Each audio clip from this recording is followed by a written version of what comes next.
I really, really enjoyed this book.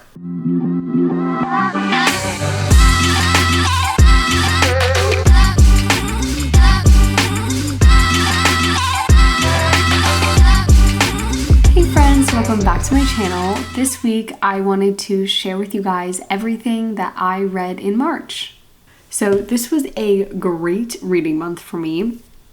I finished 8 books, so I'm just gonna go ahead and jump right in with everything. And these are like mostly in order of that I read them. I don't remember the order for all of them, but this is the basic general order that I read them in. So the first book I'm sure you'll recognize if you watched last month's wrap up. We have Disability, Politics, and Theory. I finished like the last 6 pages on March 1st, so mostly I read this in February. But what I really loved about this book is it kind of created this structure around the disability ideas and theories that I was reading, and having the actual literal theories was a really great way to just kind of frame everything. And as I continue to read more, just kind of have this as almost a basis to kind of sort everything around.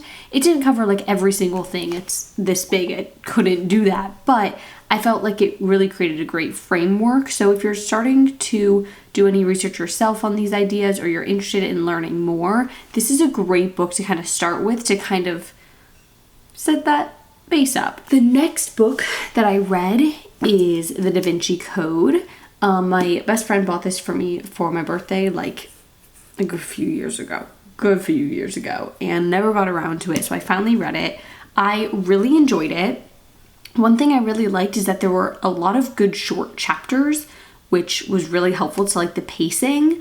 I think the pacing of the writing was really strong. The pacing of the story was not as strong, especially as it got to the end. The further in I got, the less I thought the pacing of the story was strong. The other thing that I didn't really love about it was the romance side of it. It felt very one-sided and was only kind of started to show reciprocation at like the very last possible second. It just didn't seem necessary. It seemed like it was being added in just to like pull people in and not to add much to the story. Overall, I enjoyed it, but there were a few things I was like, about. So pretty good, but not like my favorite book ever. The one thing I did like is that it felt like the characters started to unravel the mystery in a very natural human way. Like they would miss things that they probably should have caught, and then it took like something to make them think of it. And so I think that was a really strong way to kind of present it. It didn't feel like unrealistic how easily they resolved things, but it didn't also feel like unrealistic how slowly they solve things. Like it felt like it kind of happened in a natural way, and I enjoyed that. Next up, we have A Disability History of the United States.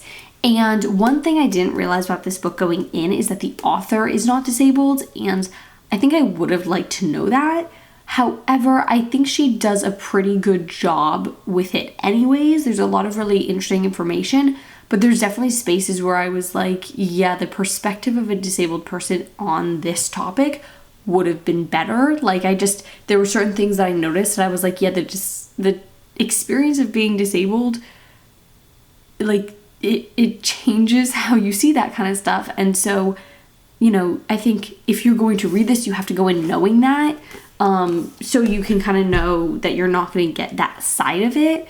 But she does a pretty good job besides that. Next up is I Was Here by Gail Forman. I read this years and years ago, and I remembered liking it, but I didn't really remember a lot of the details of what happened. So I decided to pick it up so I would have something fiction to read. And I liked it. It was pretty good. Not as good as it was when I first read it. Like, reading it now, I'm like, okay, yeah, pretty solid. Like, all came together nicely. Though, if you do not want to read about suicide, this is not the book. It is filled with it. It's what the entire plot is surrounding. And the author does a good job not, like, romanticizing it or making it sound good. but it's a very heavy plot point, and it's the main focus of the book. So if that's something you want to avoid that book. That's not going to be a good one. Then I did the Harvard Business Review's 10 must reads on managing yourself. So, and it was also, there was a bonus article as well, but it was a collection of articles from the Harvard Business Review all around the idea of managing yourself. It was pretty good. The first maybe 3 or 4 I think were my favorite, and then after that most of them were like, these are pretty good, don't apply to me as much, or like I got tidbits out of them. But the first few I was like, oh, these are all great. So I liked it, but mostly in the beginning I really liked it, but there was a lot of good information that was super helpful. Next, I read Disfigured on fairy tales, disability, and making space. I really enjoyed this book. I personally love looking at literature and fairy tales and really familiar stories through the lens of disability. I think that it opens up whole new avenues of analysis, and ones that aren't really explored very often. And so I loved looking at fairy tales and superheroes and all these stories that we know so well through that lens, and looking at the history of it.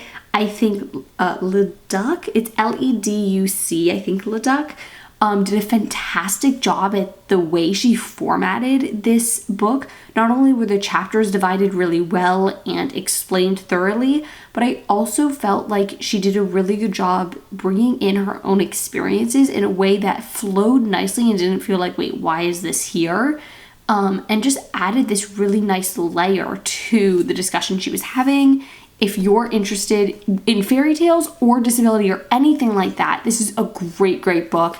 It was an easy read. It didn't drag on. It was really good. I definitely recommend that one. I also read Anna and the French Kiss again, and Lola and the Boy Next Door. So this is book 1 and book 2. And luckily I'm going home tomorrow, so I can borrow my sister's copy of the 3rd book, because I can't find mine, which is so sad. But I can borrow hers for now. And I love those books. They're just so sweet, and like these nice stories, and they have good drama to them, but I really like them. So I was super happy to kind of like get a reread of those in. And yeah, that is everything that I read in March. It was a great reading month for me. So let me know what books you read in the comments section. If you like this video, go ahead and give it a thumbs up. And if you want to see any more videos like this, definitely make sure to leave me some suggestions in the comment section. And if you're new here, don't forget to subscribe and make sure you press the notification bell so you don't miss any of my new videos. Thank you guys so much for watching. I'll see you next week. Bye!